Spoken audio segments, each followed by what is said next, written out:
Can I possibly ask a question? Trina. I was on the designer review committee, and I say that as a was because I guess it's no longer. Is it no longer? Do you no longer need our input? Was that, I think that committee, was it established by the 4B group? Correct. I don't know. I think the last we heard from it was Mr. George had discussed it, and I thought it was still trying to be, at one point, a review group. I don't know what happened to those ideas and thoughts. I don't think a lot of them made an approach to the council, but to the 4B. They were not. I don't think a lot of them. Well, I was on that committee, and we started out meeting, and we came up with kind of the primary things that we wanted Oakdale Park to be, which is to continue with what it is as far as RV park and campground, and a swimming pool and that aspect as far as priorities. Also to have events and festivals and that sort of thing. And we met several times, and committee attendance fell off and got down, and so finally I think the last two meetings was just me and Mike Shaw. And so we gave our recommendations to the 4B based on the list that we had come up with. And on the preservation thing real quick, I did the walkthrough with Adam when we went through Oakdale Park, and he was extremely complimentary of the city for taking on the project, and he was a little bit surprised.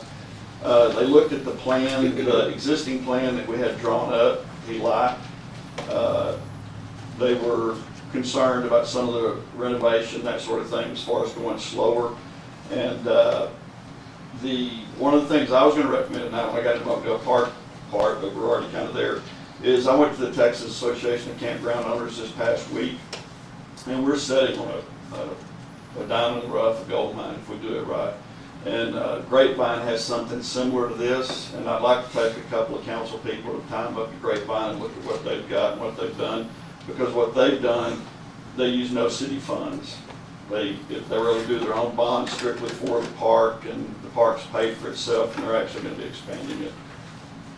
So I think one of the things that we need to do with the preservation board is decide exactly what all Oakdale Park is going to be used for.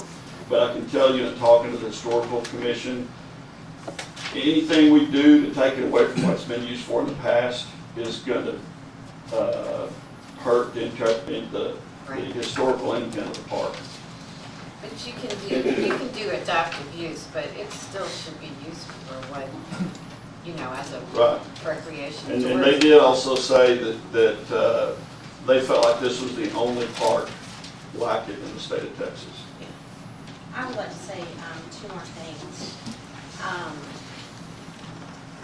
If you two are the only two at that meeting, I was not asked to come to that meeting.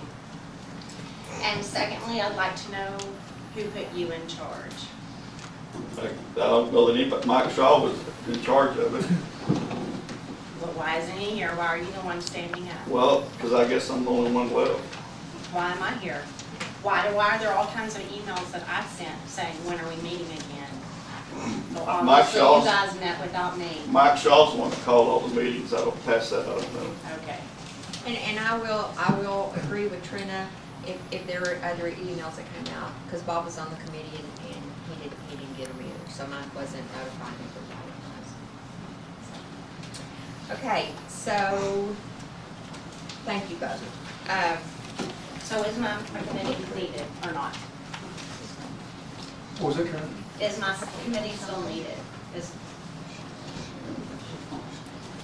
Trina, I can't tell you on that, and I don't know if maybe working with the historical. I would love to the- work with them. that might be something that we kind of do. I think right now we're just gonna be stuck Gotcha. kind of on what we do. I agree, Just Trina. let me know.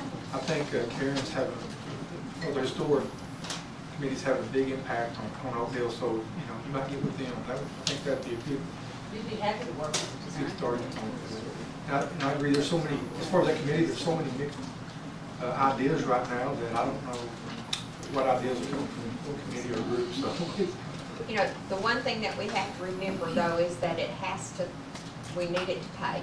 You know, Sure.